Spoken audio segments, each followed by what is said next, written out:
Alors le thème qu'on va essayer de développer ensemble ce soir, je l'ai intitulé donc comment sortir de nos exils intérieurs. Alors bon, ce qui est intéressant avec ce terme, c'est que c'est très très vaste et chacun peut-être a déjà une petite idée qui ne sera pas nécessairement celle que je vais développer sur cette notion de ce qu'on appelle nos exils intérieurs. Alors pourquoi ce sujet ? On aborde donc à partir de cette semaine le second livre de la Torah, d'accord ? Le second livre de la Torah qui s'appelle Shemot. Alors ce qui est très intéressant, c'est que dans la traduction française, Shemot n'est pas traduit de manière exacte, du tout. Shemot, c'est traduit comme étant l'Exode, d'accord ? Alors qu'en vérité, c'est faux. Bereshit, le premier livre de la Torah, la Genèse, alors c'est vrai, Bereshit, le commencement. Vaïkra, le Lévitique, là aussi c'est un peu complexe. Bamidbar, les nombres, Devarim, le Deutéronome. Mais ce qui est sûr, c'est qu'en tout cas, le livre de Shemot, sa vraie traduction, c'est les noms. D'accord ? Puisque on donne le nom au livre d'après les premiers mots qui constituent le début de celui-ci. Et ce second livre donc commence par les termes suivants: Ve'ele Shemot Bnei Israël, et voici les noms des enfants d'Israël, Haba'im Mitzraïma, qui viennent en Égypte, et on va citer leurs noms. Et suite à cela, la Torah va commencer à nous expliquer un petit peu ce qui se passe en Égypte, qui est le premier exil dans lequel le peuple d'Israël, qui n'est pas encore peuple d'Israël, va se retrouver. Ça va être donc notre point d'introduction pour mieux comprendre ce que l'on appelle l'univers de nos exils intérieurs. Alors la première question qui se pose, elle est très simple, c'est que si vous lisez la Torah et que vous regardez l'épisode qui vient de précéder ce livre, puisque je vous rappelle que c'est un livre, donc il y a le chapitre précédent qui vient de se clore, dans le chapitre précédent, on vient de nous dire exactement ce qu'on va redire ici. Puisque dans le chapitre précédent, nous avons Yaakov, qui va bénir ses enfants, et donc évidemment on va les citer. Donc, a priori, on sait que Jacob est en Égypte, il est là, et il va disparaître de ce monde, il va réunir ses enfants et il va les bénir. Le texte nous dit « Ish ha-Jacob yichato », chacun suivant sa bénédiction. Super. Donc on sait qu'on est en Égypte, on sait qu'il y a là-bas les 12 tribus, on connaît leurs noms, on vient de les citer, et on redémarre et on nous dit dans le chapitre d'après « Ve'ele Shemot » et voici le nom des enfants d'Israël, Haba'im Mitzraïma, qui viennent en Égypte. Avec une curiosité, c'est que, a priori, on aurait dû dire « Asher ba'u Mitzraïma » qui sont venus en Égypte. Puisqu'ils n'y viennent pas maintenant, ils y ont déjà été. Ils sont en Égypte depuis déjà quelque temps, puisque je vous rappelle que Joseph, vice-roi d'Égypte, a fait venir ses frères et son père. Et donc ils sont déjà en Égypte. Donc on aurait pu, si on avait envie d'être dans un style un peu plus narratif, même si on ne comprend pas pourquoi il faut le redire, mais si tu le redis, alors dis, et voici le nom des enfants d'Israël qui sont venus en Égypte, ou qui étaient en Égypte, ou qui résidaient en Égypte, que sais-je. Or, Haba'im qui viennent. Ici, dans une forme de présent narratif, pourquoi est-ce que la Torah nous dit une chose suivante ? Plus que cela, si je vous dis, voici les enfants d'Israël qui sont venus en Égypte, Rouven, Shimon, Lévi, Yehuda, vous doutez bien que les mots que je prononce sont leurs noms. Donc je vais vous en dire, voici leurs noms. Et voici les enfants d'Israël qui sont venus en Égypte. Et voici pardonnez-moi la comparaison, et voici les joueurs qui rentrent sur le terrain. Je ne vais pas dire, voici le nom des joueurs, et voici les joueurs qui rentrent sur le terrain. Donc on a quand même pas mal de questions qui se posent et qui vont nous ouvrir justement à cette question de l'exil et de nos exils à nous. Alors, on va s'arrêter, si vous le voulez bien, d'abord sur le mot qui désigne le nom. Le nom, N-O-M, en hébreu se dit Shem.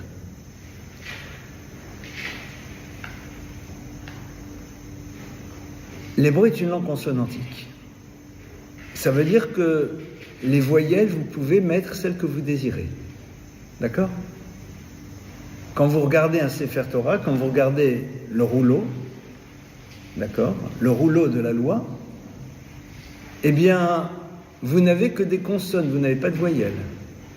C'est la raison pour laquelle, si vous n'avez pas trop l'habitude, vous ne savez absolument pas comment lire. Si vous n'avez pas appris, vous ne savez pas lire.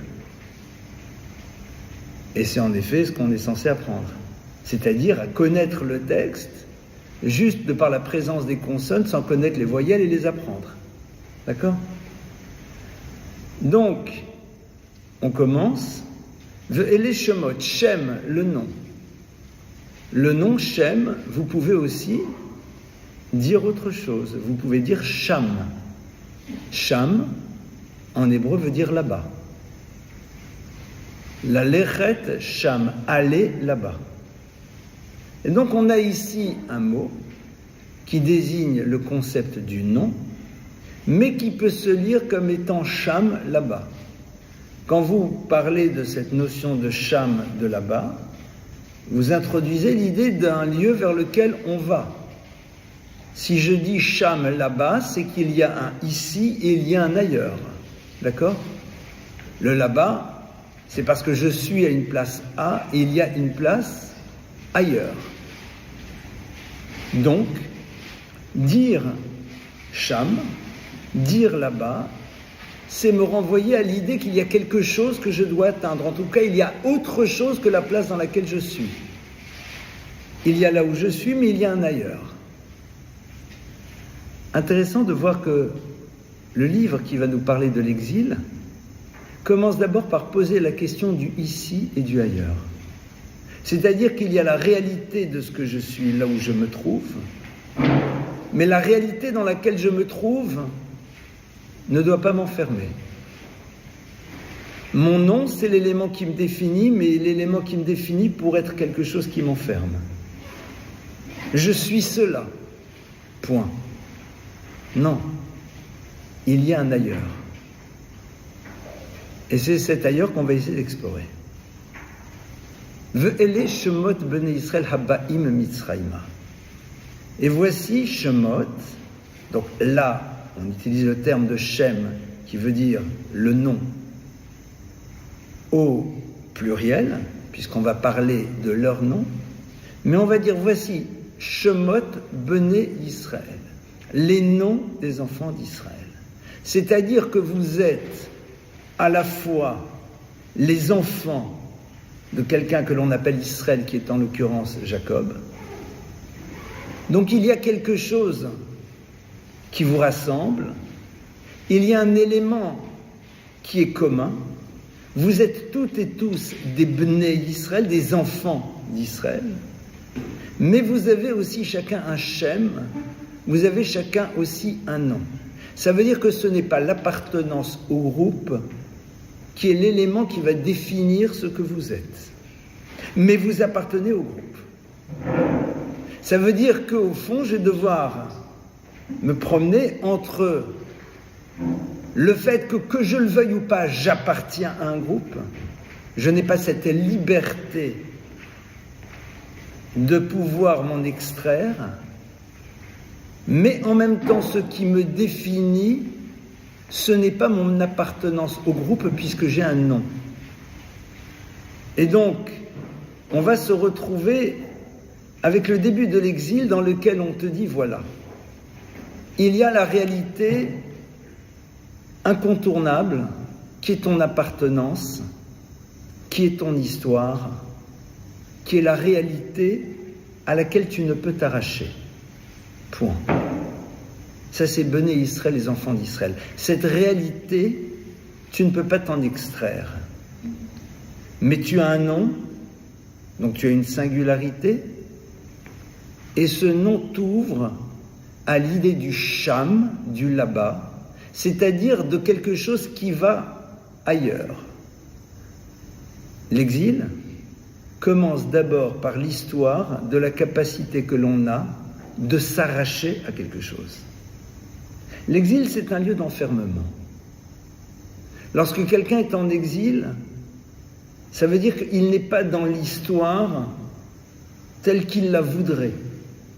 L'exilé n'est pas là où il veut être. Sinon, il ne se sent pas mal. Le problème de l'exil, c'est quoi au fond? Pourquoi les gens disent « nous sommes des exilés » ? Non, vous êtes bien là où vous vous trouvez.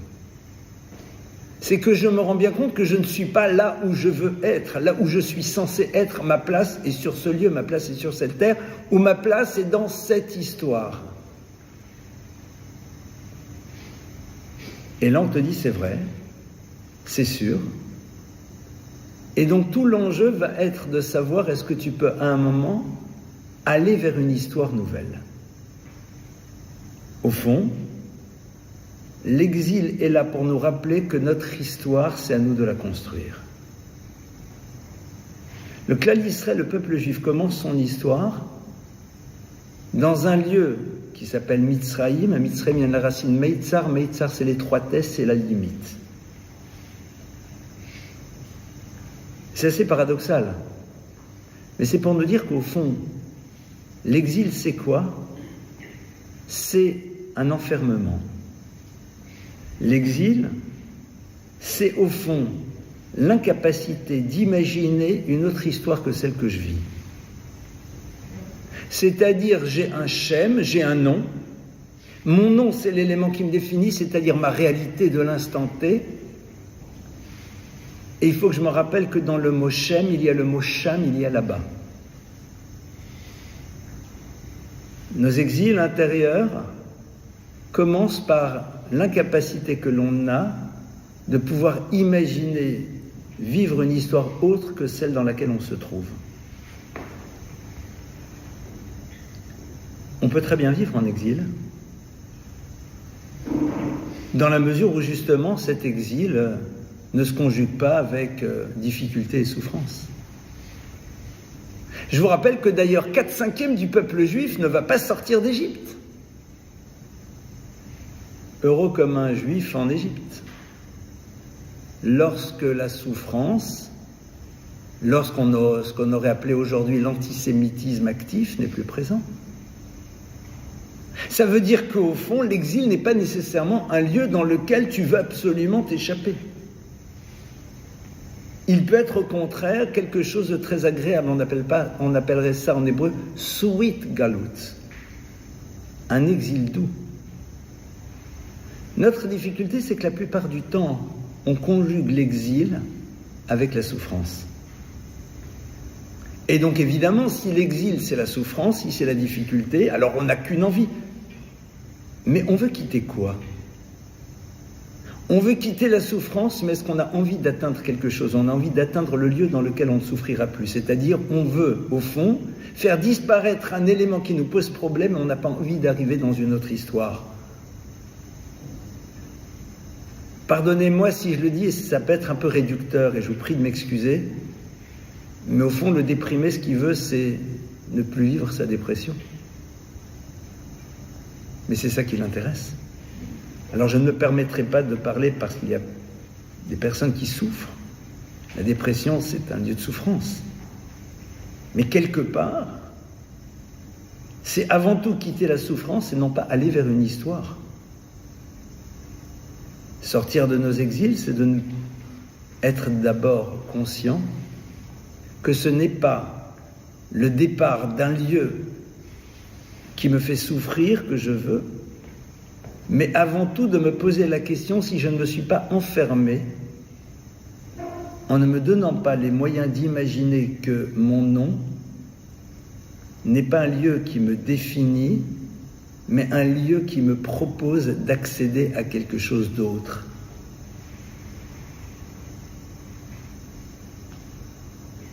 Les exils intérieurs, c'est tout simplement le désir de rester dans une réalité confortable, de rester à l'intérieur d'un modèle qui, au fond, va nous satisfaire, qui n'aura rien nécessairement de toxique et de négatif, mais qui, quelque part, fait que la notion du sham, du là-bas, n'est plus présente. Ve'ele shemot bnei Israël habaim mitzrayma. Habaim, ça veut dire qui vont en Égypte. C'est-à-dire, voici le nom qui fait que tu vas en Égypte, c'est-à-dire que tu vas dans un lieu d'enfermement. Ve'ele, et voici. Quoi? Shemot, le nom. Le nom qui oublie le fait qu'il peut se lire comme étant le lieu dans lequel tu vas aller. Donc le nom, c'est l'élément qui te définit à l'instant T. C'est ma réalité de l'instant. Habaim, et qui me fait aller Mitzrayma en Égypte. Mitzrayma qui vient de la racine Meitzar, qui veut dire quoi? Enfermement. Et qui donc m'empêchera d'aller vivre l'histoire qui aurait dû être la mienne sans que je puisse m'en rendre compte.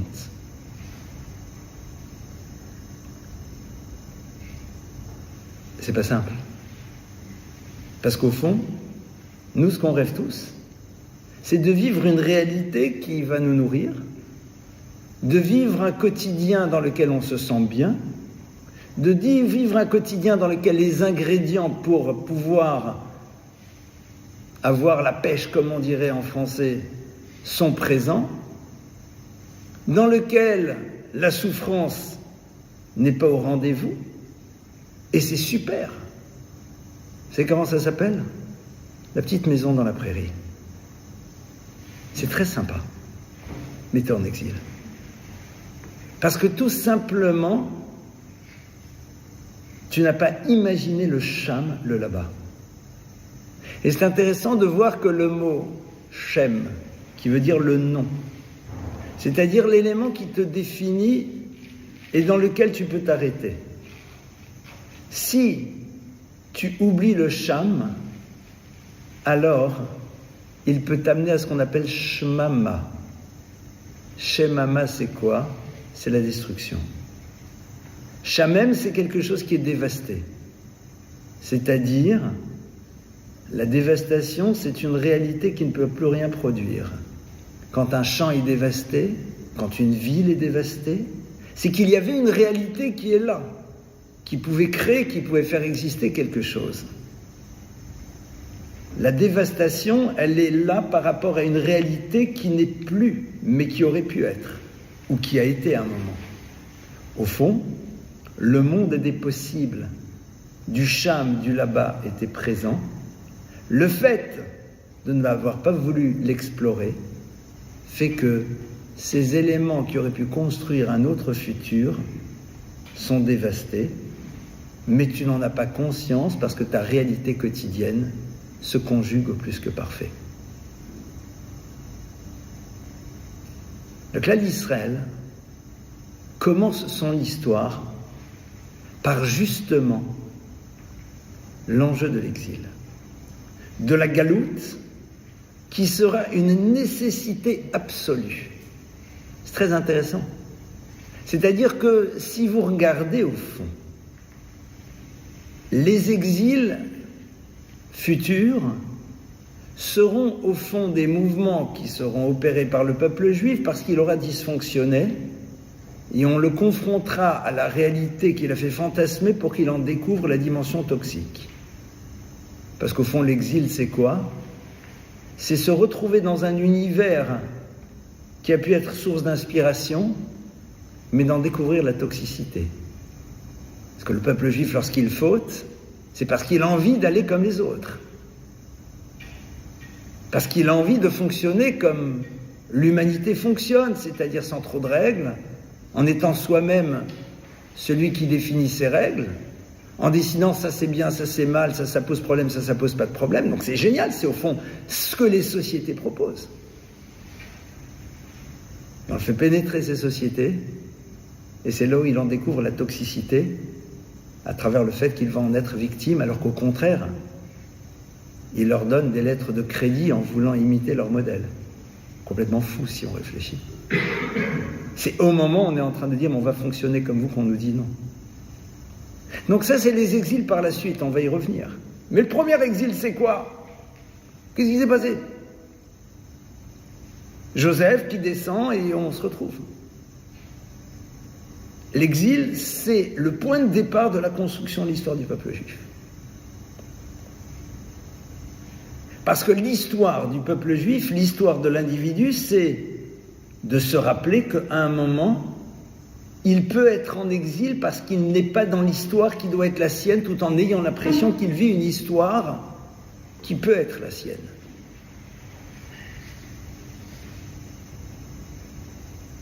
C'est quelqu'un qui, au fond, alors je vais vous donner un exemple nullissime, d'accord, nullissime, de quelqu'un qui ne sait pas ce qu'est une voiture. Il ne sait pas ce que c'est, jamais vu ce que c'était. Et on le fait rentrer dans... Allez, je vais faire appel à mes souvenirs dans une Rolls-Royce Phantom. Je crois qu'il y en a une comme ça, un modèle comme ça, un truc énorme. Tout confort, tout. Il s'installe. C'est extraordinaire. Il est bien, les fauteuils en cuir, la télé, le bar, la clim, enfin tout, voilà, c'est génial, quoi. Et puis au bout de 2 heures, il ressort. Il a passé un moment incroyable. Le propriétaire lui dit, alors, t'as été où? Il dit, c'est-à-dire? T'as été où? Je sais pas, non. Fallait aller quelque part. Mais j'étais bien. Il ne s'est même pas posé la question de l'utilité de certains instruments qui auraient pu éventuellement l'amener du point A vers un point B, lui faire peut-être découvrir la mer ou quelque chose d'autre. Il s'est contenté de vivre cette réalité qui, au fond, était extrêmement agréable. Qui n'avait rien de transgressif, rien de pervers, rien de mal. Non, non, c'est très bien. C'est très agréable. En 2 mots, tu n'as pas été dans l'histoire qui aurait dû être la tienne. Mais l'histoire que tu vis n'est pas l'élément qui devait te pousser à y aller. Ça veut dire que sortir de nos exils intérieurs, c'est être capable de se dire si la réalité que je vis à l'instant me satisfait, est-ce que c'est nécessairement celle que je dois vivre? Ah, ils sont fatigants, ces juifs. Parce que justement, nous sommes dans un monde dans lequel, dès le moment où ta réalité quotidienne te satisfait, tu t'y implantes. Et si ce n'est les nécessités de la vie, ou alors le monde qui est autour de toi qui t'oblige à être en mouvement, pourquoi l'être?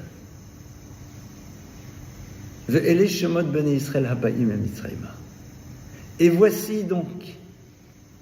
Et donc on comprend déjà un peu mieux ce premier verset. Oui, bien sûr qu'on connaît le nom des enfants d'Israël, mais là, ils rentrent en Égypte. Donc on va te rappeler c'est quoi l'enjeu de l'Égypte, le premier exil. Shemot, le nom, Shem, ma réalité de l'instant, ou Sham, là-bas. Et si je l'oublie, alors c'est Shemama, c'est une destruction, une dévastation. Habaïm, qui sont en mouvement vers quoi? Vers Mitzraïma, vers un lieu d'enfermement. Parce que justement, c'est les noms. Et c'est pas Sham, là-bas. Parce qu'on a oublié la seconde lecture que l'on pouvait avoir. À partir de là,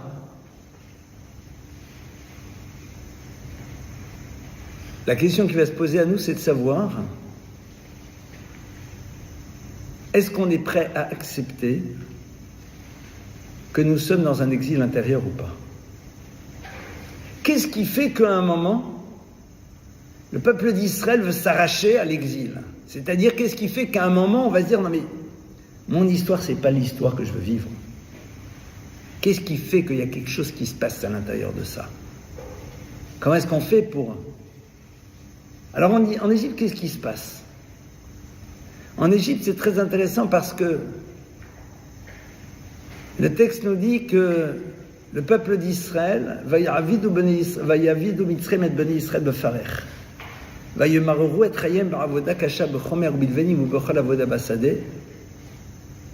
Lorsque il va y avoir souffrance, c'est-à-dire lorsque ils vont ressentir quelque chose qui est une souffrance. C'est-à-dire que tant que la souffrance n'est pas là, tout va bien. Vayavidu Mitzrayim et bnei Israël befarech. Ils vont commencer vraiment là à générer chez eux quelque chose qui leur dit mais non, mais on était jusqu'à présent en Égypte.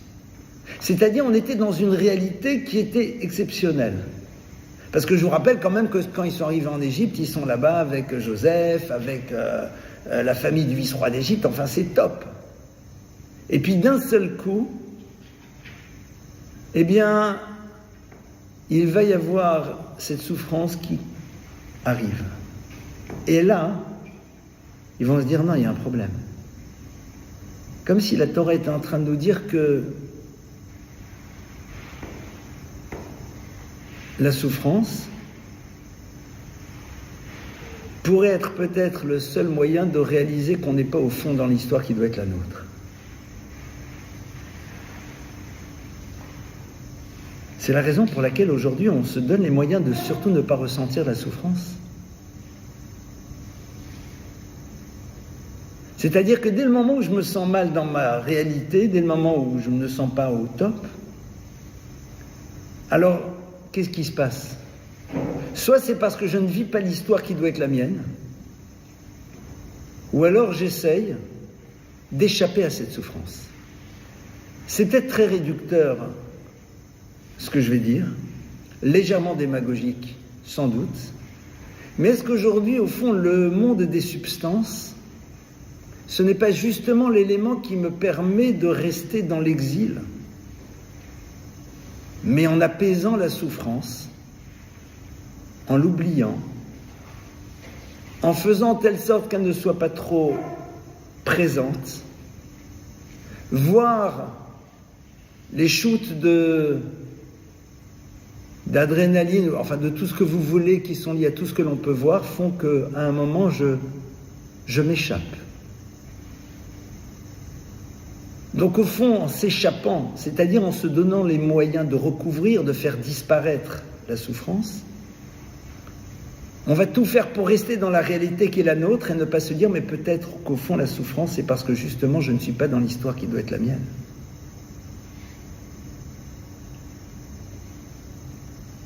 C'est intéressant parce que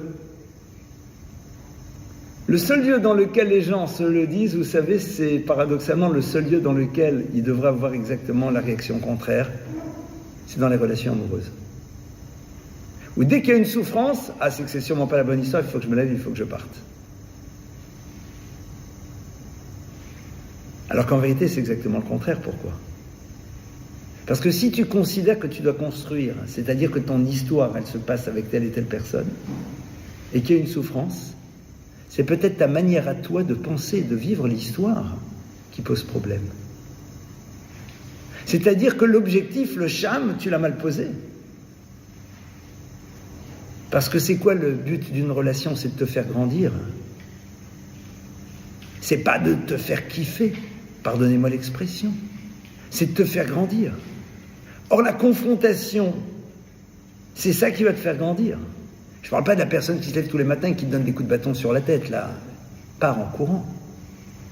Mais ce qui est très intéressant, c'est que si tu définis la finalité d'une relation,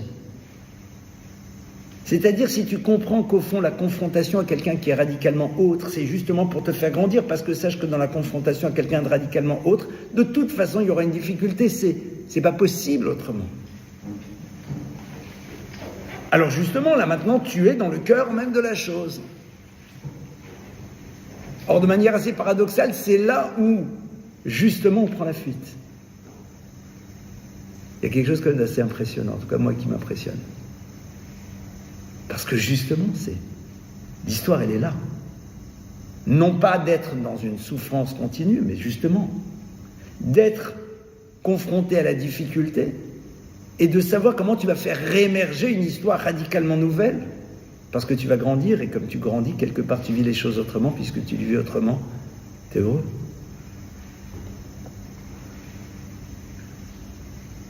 C'est la raison pour laquelle bon nombre de personnes ne veulent pas avoir d'enfants. Parce que l'enfance sera problématique, je vous le garantis. D'abord 2h du matin, 4h du matin, 6h du matin. Parce que tu auras l'impression que tu lui as tout donné, et puis après, tu dis, mais au fond, moi je suis quoi pour lui ? Donc quelque part, il va t'obliger à grandir, à travailler sur toi. Sur ça veut dire quoi donner, ça veut dire quoi être à l'écoute. Ça veut dire quoi faire exister quelqu'un. Il va t'obliger à travailler sur ta patience, sur ta patience, sur ta distance. Vous savez, c'est quoi le bonheur de quelqu'un qui a réussi à travailler là-dessus ? Dans la manière dont il appréhende sa vie par la suite, c'est plus la même vie. Quand tu sais gérer les choses avec patience, avec distance. Hier, je me suis fait agresser par quelqu'un. Pour de vrai. Ah, c'était assez marrant, c'était pas en France. Mais pour une histoire bête, une histoire de place de parking, que le bonhomme était persuadé que je lui avais volé sa place. Alors que je déchargeais juste une valise. Alors c'était marrant parce que il arrive en criant. Moi je regarde, je lui dis, il n'y a pas de problème, mais tu peux le dire avec un sourire. Tout va bien, quoi. Bon, vous voyez mes poils blancs.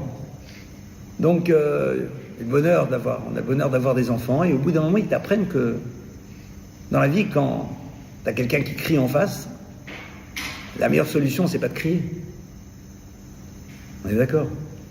Quelque part, c'est génial. Mais on ne veut pas parce qu'on n'a pas envie de se confronter à quelque chose qui va poser problème. Donc on prend la fuite. On prend la fuite d'une histoire qu'on aurait dû construire. C'est très intéressant.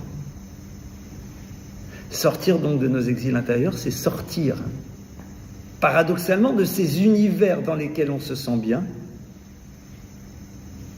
et se poser la question de savoir est-ce qu'au fond on ne cherche pas juste à entretenir une réalité, mais est-ce que la question du sham, du là-bas, elle est présente. Et ce sham, ce là-bas, il va être fonction de mon shem, de mon nom, mais d'un nom qui n'est pas là pour m'enfermer, mais qui est là pour m'aider à réfléchir sur tout ce que je possède et est-ce que je suis capable de le faire exister. Parce qu'au fond, il n'y a rien de pire que de se dire qu'on aurait pu faire exister plein de choses qu'on ne les a pas fait exister. Après, il y a des paramètres qu'on ne maîtrise pas, évidemment. Il y a des éléments qui ne nous appartiennent pas. Et ça, on ne peut rien y faire.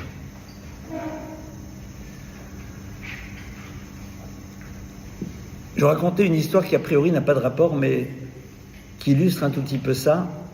Il y a un maître qui s'appelait le Rav de Brisk. C'était un homme qui était extrêmement méticuleux dans l'accomplissement des commandements. Il connaissait l'importance de chaque détail. Et vous savez qu'à Sukkot, la fête qu'on appelle la fête des cabanes, on agite les 4 espèces. Les 4 espèces, il y a entre autres un étrog qui est un cédra. Et les cédras ont plusieurs origines. En Israël, il en pousse. Et lui avait un cédra qui venait d'Israël, il habitait en Israël, mais il y avait une tradition dans son univers familial d'avoir aussi à un moment un cédra venant du Maroc. Parce que là-bas, il y a une tradition que ces cédratiers sont très anciens, qui n'ont jamais été trafiqués, etc. Donc voilà, donc pour lui, c'est un plus, quoi. Un vrai plus, un truc supplémentaire, quoi. Mais évidemment, on est dans les années 50, aller faire venir un étrog du Maroc en Israël, c'est un peu complexe. Et l'histoire nous dit que pendant toute la fête, il est un peu, j'ai pas envie de dire stressé, mais un peu préoccupé alors, parce que le étrog est arrivé au port de Haïfa, mais il faut le dédouaner. Et la fête se termine et on n'a pas dédouané l'étrog. Donc il n'a pas eu celui qu'il aurait bien voulu. Et on le voit, mais d'un calme et d'une sérénité incroyable. Comme si c'était rien passé, alors que les jours d'avant, il disait alors, on en est où, vous croyez qu'on va y arriver, etc. un peu. Et alors les élèves le regardent et disent, mais Rav, pression, on me dit, mais non. Moi j'ai essayé de faire ce que je peux, maintenant il y a un élément que je ne peux pas maîtriser. Cet élément que je ne peux pas maîtriser fait que ça n'a pas pu avoir lieu. Bon, ben c'est très bien, tout va bien. Il n'a pas eu l'impression d'avoir loupé quelque chose parce que tout simplement il y avait un élément extérieur sur lequel il ne pouvait intervenir. Le sham, en vérité, le là-bas, qui est d'exploiter pleinement le shem, le nom, c'est-à-dire toutes mes singularités, toutes mes particularités, parfois il y a des choses auxquelles on ne va pas pouvoir accéder.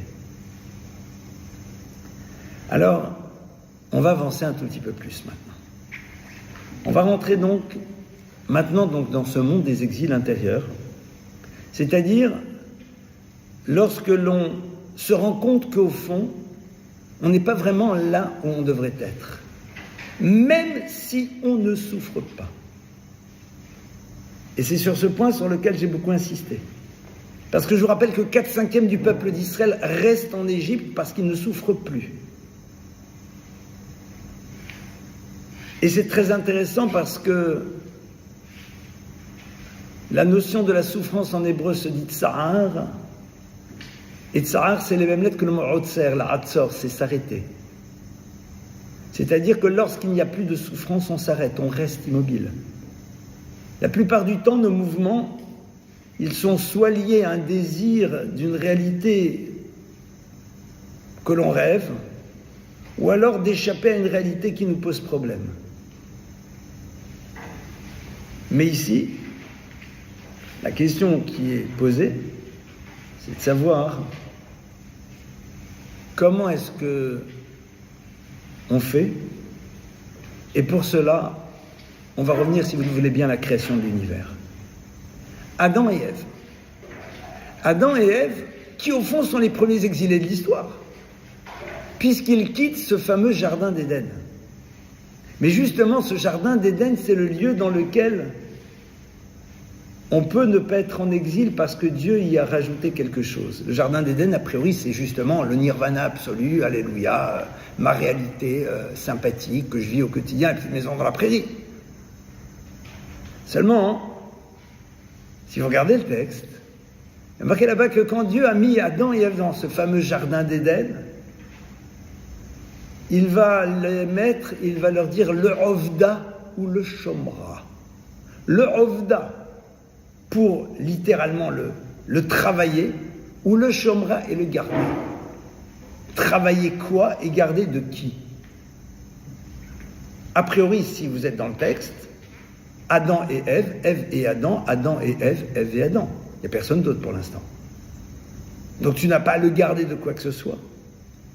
Le monde des animaux, à ce moment-là, est complètement soumis à l'humain, puisque l'humain, lorsqu'il se comporte comme un être humain digne de ce nom, est fait en telle sorte que ça ne soit pas l'humanité qui le constitue, qui est l'élément qui dirige ses pas, ben naturellement, l'animal ne s'attaque pas à lui. Et c'est pas juste une histoire.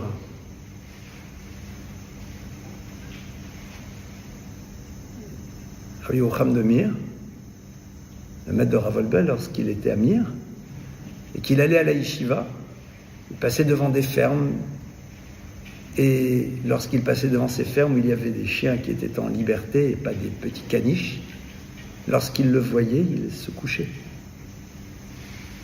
Un de mes amis, un ami à moi personnellement, comme dirait l'autre, m'a raconté que lorsqu'il accompagnait un maître qui s'appelait le Rav Moshe Feinstein, donc Moshe Feinstein est parti de ce monde il y a moins de 30 ans, un des plus grands maîtres de Torah aux États-Unis. Il dit on était là et on était dans les montagnes au mois d'août, et ce maître allait se poser puis étudier la nuit. Et pour pouvoir étudier, il faut bien qu'il y ait une lampe, donc il amenait une lampe. Il y avait une lampe comme ça qui était posée. Et dit, et nous les élèves, on était très embêtés. Parce que dans ces montagnes, il y a plein de moustiques. Mais dit, mais lui, il y avait la lampe. Il n'y avait pas un moustique dans 1 mètre autour de lui. Il n'y avait rien. C'était vide. Stérile. C'était hallucinant. Rien. Strictement rien. C'est pas moi qui raconte, c'est mon ami qui a eu le privilège d'être à côté de ce maître. Je ferme cette parenthèse, mais c'est des réalités. Alors, donc de garder de qui? De travailler quoi? Il n'y a rien à travailler, tout est à disposition, les arbres sont là, tout est là. Vous êtes d'accord que quand on lit ce texte, c'est assez curieux quand même. Or, c'est le texte de la Torah. Évidemment, le Ovda ou le Shomra est traduit comme étant pour être dans l'accomplissement de la volonté divine et dans la vigilance par rapport à ses interdits. Ça veut dire quoi? Ça veut dire que la première étape qui va te permettre de sortir de tes exils, c'est-à-dire de cet univers dans lequel tu n'es pas dans l'histoire qui doit être la tienne, même si tu as l'impression que tu vis une histoire qui se passe bien, c'est quoi? C'est le jardin d'Éden dans lequel a priori tout va bien, c'est génial. En plus, c'est le couple par excellence. Adam et Ève, pourquoi? Parce que Adam est l'homme le plus heureux de l'univers, il n'a jamais eu le problème du choix, il n'y en avait qu'une. Et réciproquement, deuxièmement, certaines mauvaises langues diront, et en plus, il n'a jamais eu de belle-mère.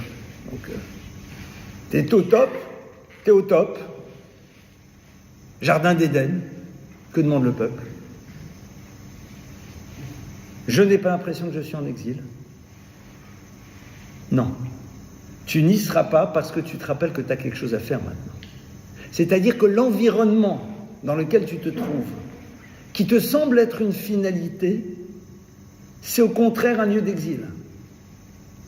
Parce qu'il t'empêche justement de faire cette double dimension, d'inscrire cette double dimension, le Ovda ou le Shomra, d'être à l'écoute de ce que Dieu te demande en tant qu'individu, aussi bien dans le monde du faire que dans la vigilance par rapport au travail que tu vas devoir faire par rapport à toi-même.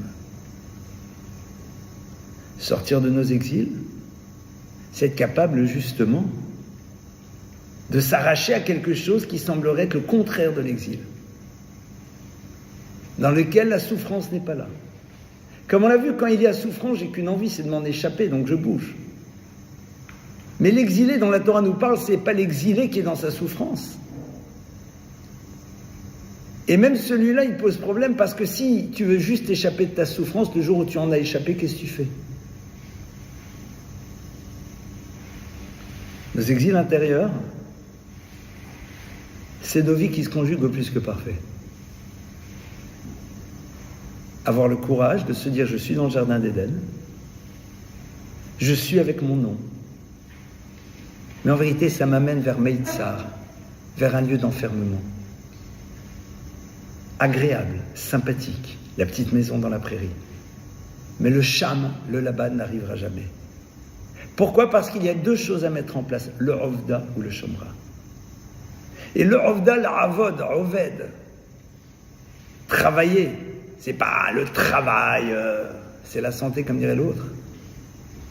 C'est pas le turbin, c'est pas le boulot. Quelqu'un qui est Oved, quand vous prenez les lettres du Oved, vous avez un mot qui sort, qui est Be'ad, pour quelque chose.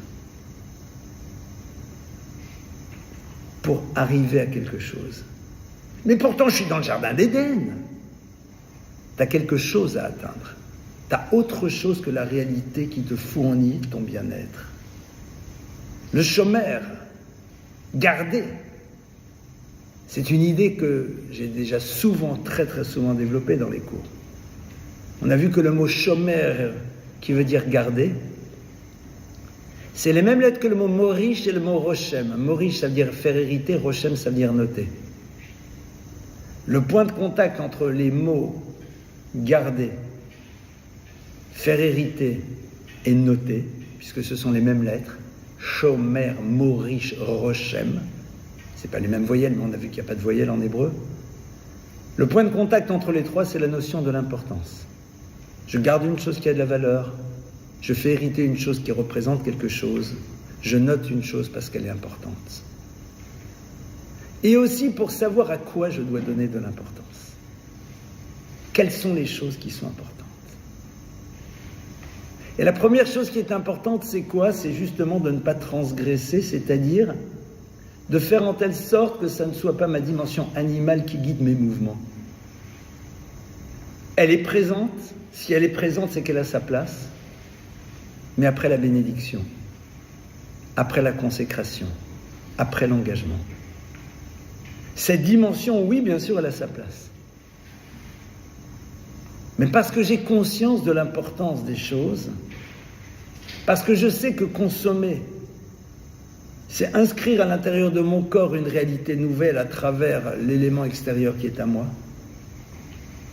parce que je sais que me retrouver dans un lien de proximité, c'est quelque chose qui peut potentiellement faire arriver un futur, donc l'éternité. Donc je donne de l'importance aux choses, parce que je sais ce qu'elles veulent dire. Être en exil, c'est justement ne pas se poser la question du be'ad, mais pourquoi je fais ça? Pourquoi? Et de ne pas me poser la question de l'importance réelle des choses, et donc quelque part, ne pas leur donner la valeur qu'elles doivent avoir et l'importance qu'elles ont. C'est comme ça qu'on commence à sortir de nos exils. Alors évidemment, la plupart des personnes se seraient attendues à ce que sortir de nos exils intérieurs, c'est parler de nos souffrances, du fait qu'on ne se sent pas bien. C'est aussi ça. Et la question, elle est la suivante. Sortir de ton exil, c'est quoi? Ça passe à travers quoi? Ça a été quoi la sortie d'exil du peuple juif? De cette souffrance? Comment elle s'est mise en place? Elle s'est mise en place d'abord à travers le fait que le peuple d'Israël, à un moment, a crié. A crié, c'est-à-dire, s'est rendu compte qu'il y avait quelque chose de qui tout dépendait, c'est le créateur de l'univers. C'est se reconnecter à la source. C'est-à-dire comprendre qu'il y a un élément qui, s'il n'est pas présent dans ta vie, fera que tu n'y arriveras pas. Tu pourras calmer ta souffrance, tu pourras la juguler, mais quelque part, de manière ultime, il y aura quelque chose qui restera. Interviewez les personnes qui ont rêvé d'être ceux qui symbolisent la réussite, le pouvoir, ce que vous voulez. Quand elles y sont. Quand elles y sont. Je n'ai pas dit qu'elles sont malheureuses. Mais est-ce que vraiment tu es dans un nirvana permanent? Si c'était le cas, ça se saurait. Ça se verrait. Ce n'est pas dans ces univers-là que l'on verrait tellement d'extravagance et le besoin de consommer encore et encore, avec toutes les toxicités qui sont présentes, avec bien sûr de rares exceptions près, mais qui la plupart du temps sont liées au fait que ce sont des personnes qui donnent du sens et qui se contentent à un moment de ce qu'elles ont, même si c'est beaucoup, pour pouvoir se consacrer à d'autres choses. Donc au fond, lorsque la personne est dans sa souffrance, sortir de son exil, c'est quoi? C'est d'abord savoir que un des éléments qui te permettra de t'en extraire, c'est de te connecter à la source. Parce que quand tu te connectes à la source, dans ce cas-là, tu peux donner du sens. Ça ne fait pas disparaître la difficulté, mais ça te permet de l'appréhender de manière différente. Et puis après quoi? Après, vous savez, celui qui ne veut pas qu'on sorte de l'Égypte, Paro, le méchant Paro, Paroua. En vérité, Paro vient de la racine Oref, puisque ce sont les mêmes lettres que le mot Oref. Oref, c'est quoi? C'est la nuque. C'est-à-dire tourner le dos, ne pas vouloir voir les choses. Attends, mais le sang, l'eau, les miracles, non, tout ça, c'est ChatGPT, quoi. C'est-à-dire qu'en 2 mots, je peux donner des explications de texte qui me permettent de ne pas me laisser bouleverser, de m'amener vers peut-être une autre manière d'appréhender l'existence. C'est intéressant. C'est-à-dire, est-ce qu'à un moment, notre regard sur le monde nous amène à peut-être être bouleversé et réappréhender appréhender l'existence de manière différente?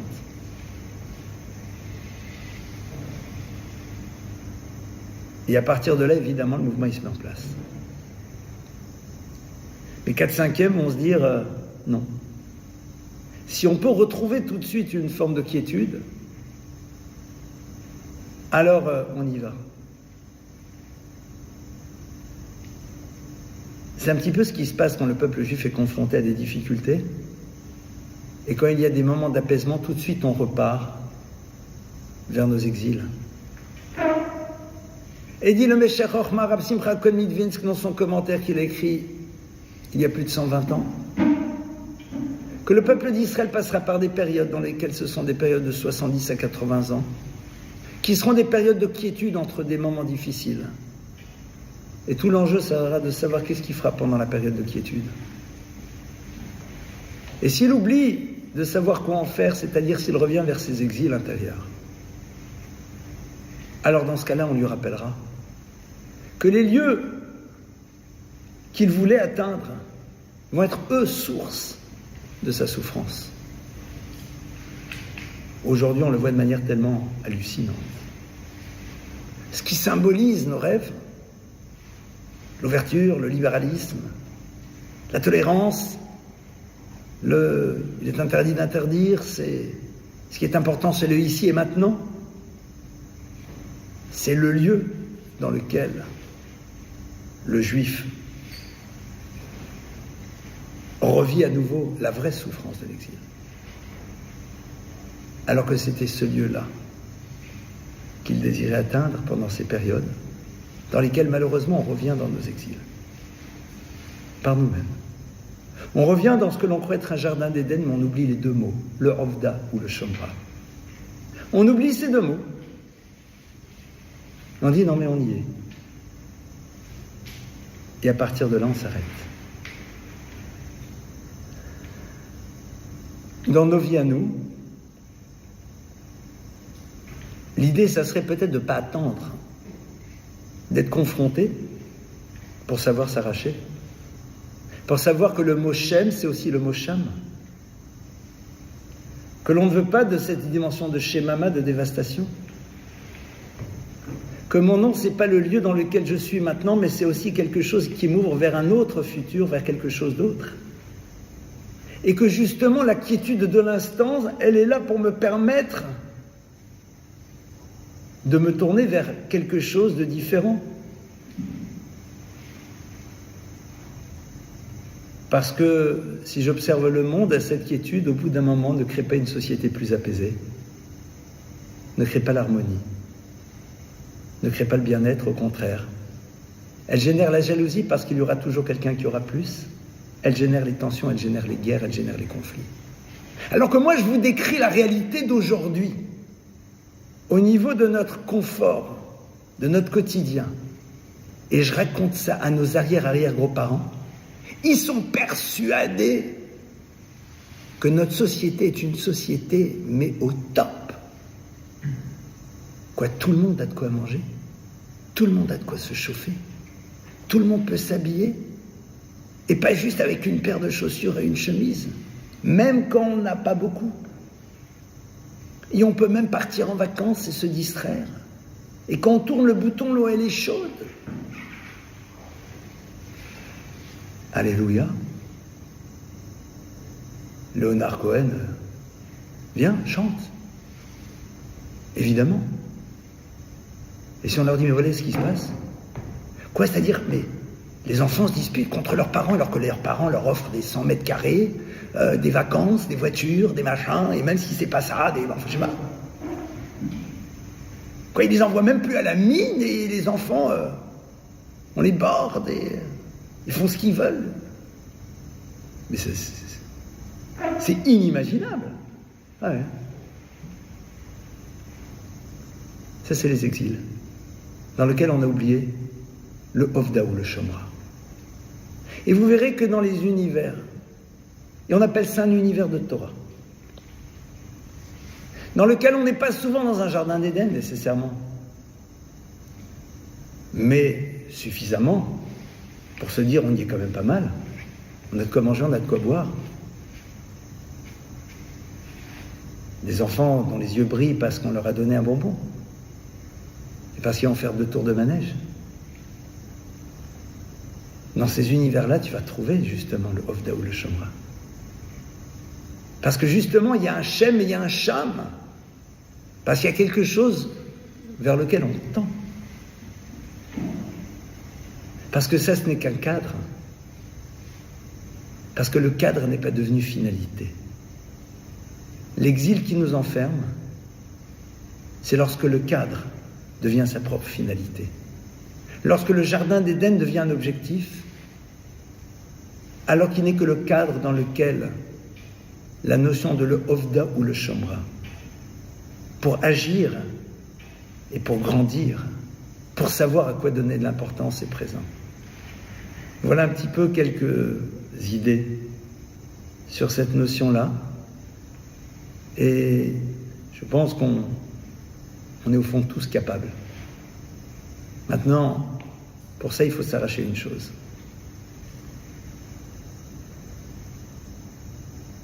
La Gemara nous dit, encore heureux qu'il y a des imbéciles pour faire fonctionner la société de consommation. C'est quoi un imbécile? C'est pas quelqu'un qui est bête. Un imbécile, dans la Torah, c'est quelqu'un qui ne se pose pas de questions. C'est quelqu'un qui refuse de se poser des questions. Le Chacham, le sage, c'est Koachma, Chochma. Koachma, c'est celui qui est capable de se questionner. L'imbécile, c'est celui qui ne se pose pas de questions. C'est-à-dire celui qui se retrouve devant les soldes et qui dit « Mais j'en ai encore vraiment besoin de cette 4e paire de chaussures ?» Peut-être que oui, hein. Mais si c'est la 7e, peut-être pas. J'en ai vraiment besoin de ça? Non, alors pourquoi je l'achète?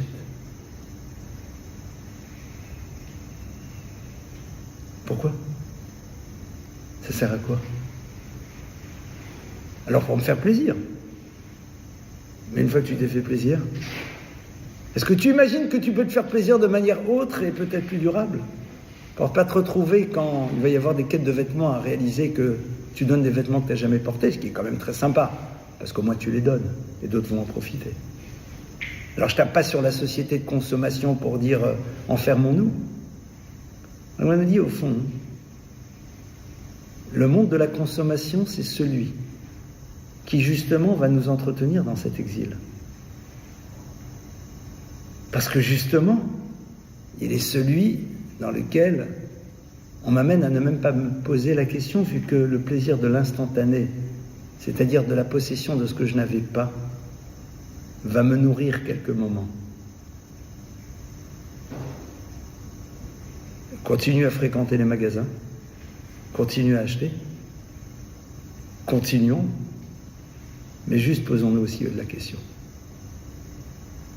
Et ça peut être aussi une étape qui nous permettra justement de sortir de nos exils intérieurs.